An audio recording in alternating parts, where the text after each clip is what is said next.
Food is a connecting factor for many. And culture, friends, and family directly impact your health due to the foods you eat.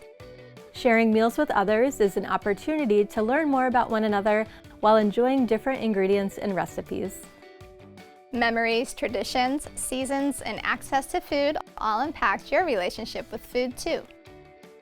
So be adventurous and curious because your health may depend on it.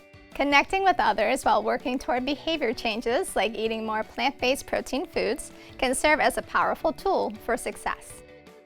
Give family members and friends a role in meal planning.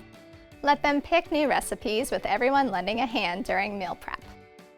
For more tools to connect with others around food, visit bigwhy.com for inspiration. Until next time, be well.